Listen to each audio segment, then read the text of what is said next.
السلام علیکم۔ دعا ہے میری کہ آپ سب اپنے گھروں میں ٹھیک ٹھاک ہوں گے، خیریت سے ہوں گے، بحفاظت ہوں گے، اپنی فیملی کے ساتھ ہوں گے، اپنے پیاروں کے ساتھ ہوں گے۔ آج بات کرتے ہیں کہ جب اللہ تعالیٰ کسی بھی قوم پر کسی قسم کا عذاب بھیجتا ہے تو ان کے کیا مقاصد ہو سکتے ہیں۔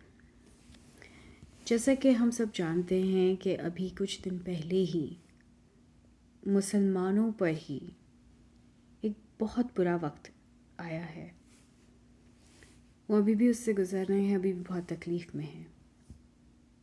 اللہ سبحانہ و تعالیٰ قرآن میں فرماتے ہیں کہ جب کسی قوم میں گناہ اور برائی بہت بڑھ جاتی ہے تو اللہ تعالیٰ اپنا عذاب بھیجتا ہے ان کی طرف، اور وہ عذاب انہی شکلوں میں ہوتا ہے عام طور سے زلزلہ، سونامی، سیلاب، وبا، یہ سب ناگہانی آفات ہیں، کسی بھی قسم کی تباہی، اور بہت بڑے اسکیل پہ ایسی تباہی جس کو سنبھالا نہ جا سکے، جس کو روکا نہ جا سکے۔ یہ ساری اللہ تعالیٰ کے عذاب کی شکلیں ہیں، اور اللہ فرماتا ہے قرآن میں کہ جب کوئی قوم حد سے بڑھ جاتی ہے تو اللہ تعالیٰ اس کو ایسے جگاتا ہے۔ اس بات کا مقصد کو کہنے کا میرا مقصد یہ نہیں ہے کہ جو لوگ ابھی اس تکلیف سے گزر رہے ہیں ان پہ کوئی اللہ کا عذاب آئے، وہ سب بہت گناہ گار لوگ تھے، نہیں، ایسا نہیں کہہ رہی میں۔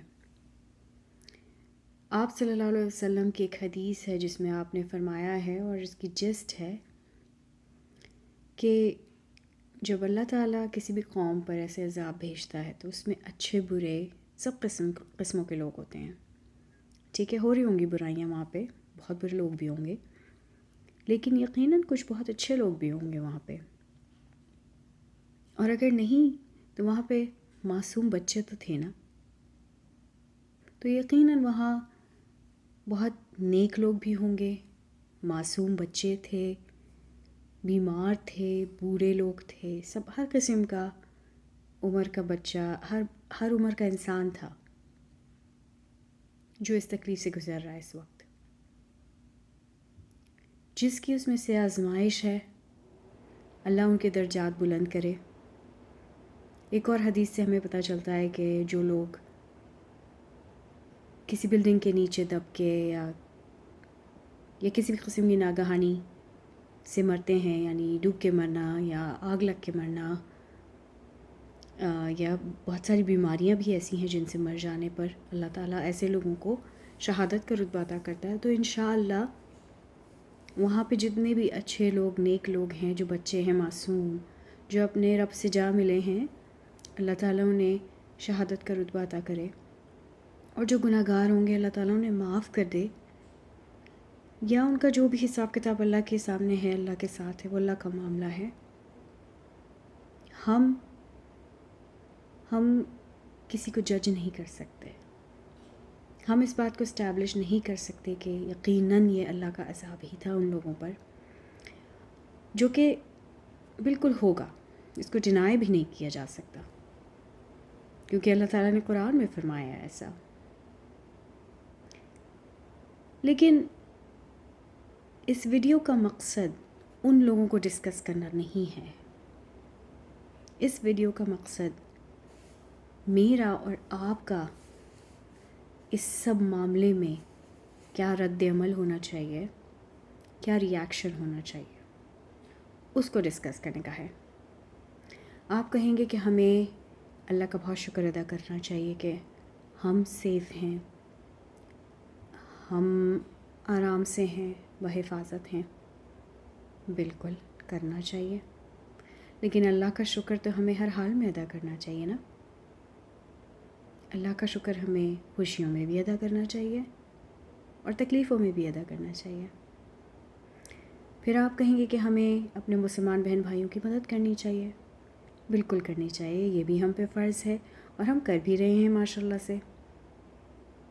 دنیا کے ہر کونے سے ہر قسم کی مدد جو آ سکتی ہے وہ آ رہی ہے، جو پہنچائی جا سکتی ہے وہ پہنچ رہی ہے ماشاء اللہ سے۔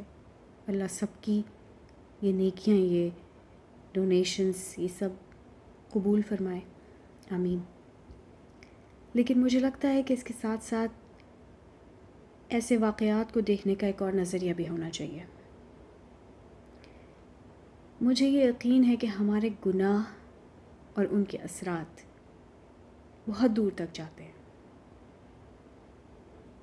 وہ صرف ہمارے آس پاس نہیں رہتے، وہ صرف ہمارے قریبی لوگوں کو نہیں اثر انداز ہوتے، بلکہ بہت دور تک جاتے ہیں۔ تو یہ بھی بہت ممکن ہے کہ آج جو لوگ وہاں سہ رہے ہیں وہ ہمارے گناہوں کی وجہ سے ہو، وہ ہمارے گناہوں کے اثرات ہوں۔ کیا ہمارے آس پاس گناہ نہیں ہو رہے؟ کیا ہم مسلمان کوئی گناہ نہیں کر رہے؟ ہر قسم کا گناہ جو آپ سوچ سکتے ہیں اس کا شکار ہے آج ایک مسلمان، ہر عمر کا مسلمان اس گناہ کا شکار ہے۔ کیا گناہ ہے جو ہمارے معاشرے میں نہیں ہو رہا؟ گھروں میں لڑائی جھگڑا، میاں بیوی میں دوری،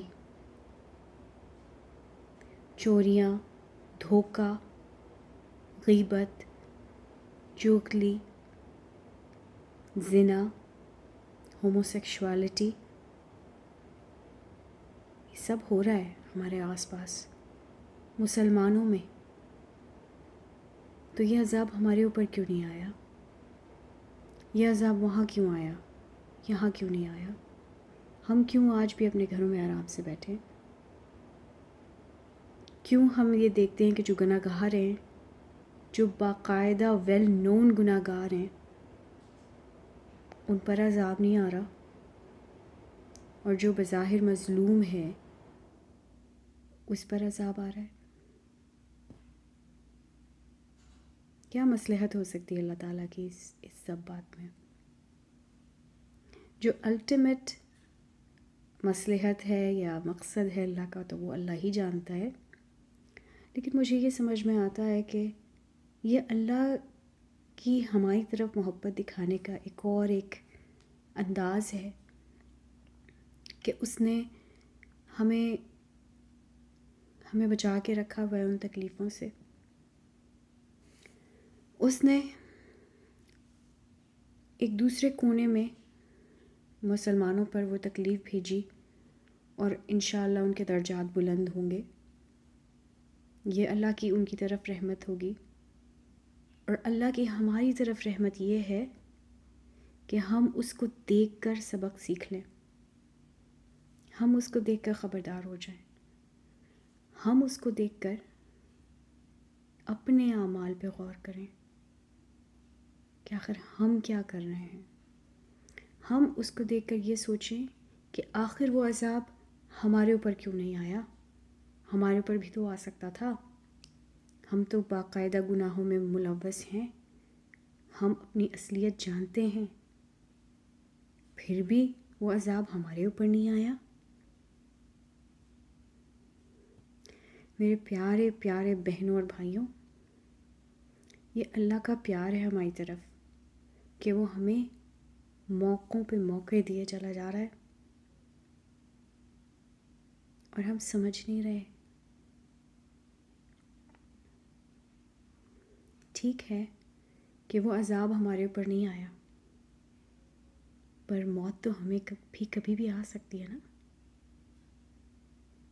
ٹھیک ہے کہ ہم اس تکلیف سے نہیں گزر رہے، مگر ہم بھی کوئی خوش تو نہیں ہے نا۔ بظاہر آسائشیں ہونا it does not guarantee anything۔ اللہ نے ہمیں ناگہانی سے بچا کے رکھا، سڈن ڈیتھ نہیں دی اس قسم کی۔ ایکچولی جن کو اس قسم کی موت ملتی ہے ان کے پاس تو ایک ہوپ ہے کہ انہیں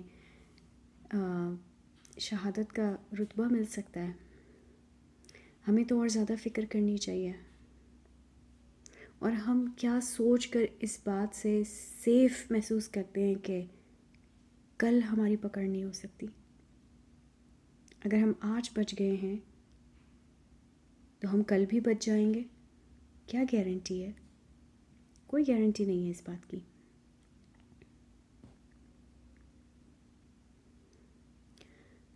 جس طرح ان لوگوں پر وہ ناگہانی آئی رات کے پہر، جس وقت کسی کو کچھ ہوش نہیں تھا، سب اپنی نیند میں تھے، آرام میں تھے،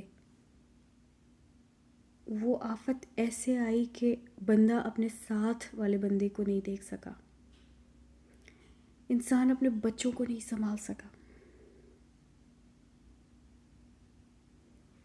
موت بھی ایسی ہی آئے گی، ہماری موت بھی ایسے ہی آئے گی۔ آج رات کو بھی ہو سکتی ہے، کل صبح بھی ہو سکتی ہے، نیند میں بھی ہو سکتی ہے، جاگتے ہوئے بھی ہو سکتی ہے، چلتے پھرتے بھی ہو سکتی ہے، اور بیٹھے بیٹھے بھی ہو سکتی ہے، کسی بھی وقت ہو سکتی ہے۔ تو یہ اللہ تعالیٰ کی نشانیاں ہیں جن سے ہمیں سیکھنا چاہیے اور خبردار ہونا چاہیے کہ اللہ تعالیٰ نے ہمیں اور موقع دیا، اور موقع دیا۔ اللہ تعالیٰ اس چیز کا محتاج نہیں ہے کہ کون سا دنیا کا علاقہ ہے جہاں زلزلے زیادہ ہو سکتے ہیں، یا جہاں سیلاب زیادہ آ سکتے ہیں، چانسز زیادہ ہیں، یا جہاں سونامی کے زیادہ چانسز ہیں۔ اللہ تعالیٰ اس چیز کا محتاج نہیں ہے۔ اللہ تعالیٰ اگر چاہے گا تو زلزلہ کہیں بھی آئے گا، اللہ چاہے گا تو سیلاب کہیں بھی آئے گا، اور جب اللہ چاہے گا تو آپ کو موت بھی کہیں بھی آ جائے گی، جہاں بھی لکھی ہے، جہاں بھی اللہ تعالیٰ نے لکھی ہے وہاں آ جائے گی۔ نہ مجھے پتہ ہے، نہ آپ کو پتہ ہے۔ تو ہمیں تیار رہنا ہے، ہمیں سبق سیکھنا ہے، ہمیں شکر ادا کرنا ہے، ہمیں لوگوں کی مدد کرنی ہے، مگر اس سے بھی سب سے زیادہ ضروری یہ ہے کہ ہمیں اپنے اعمال پہ غور کرنا ہے۔ اس سوچ کے ساتھ میں آپ کو چھوڑتی ہوں، دعا کرتی ہوں کہ اللہ میاں ہمیں استقامت عطا کرے، اپنی مدد کے ساتھ ہمت اور حوصلہ اور طاقت، اور اس دین پہ صحیح طریقے سے چلنے کی توفیق عطا کرے، اس کا حق ادا کرنے کی توفیق عطا کرے۔ آمین یا رب العالمین۔ انشاءاللہ پھر بات ہوتی ہے۔ السلام علیکم۔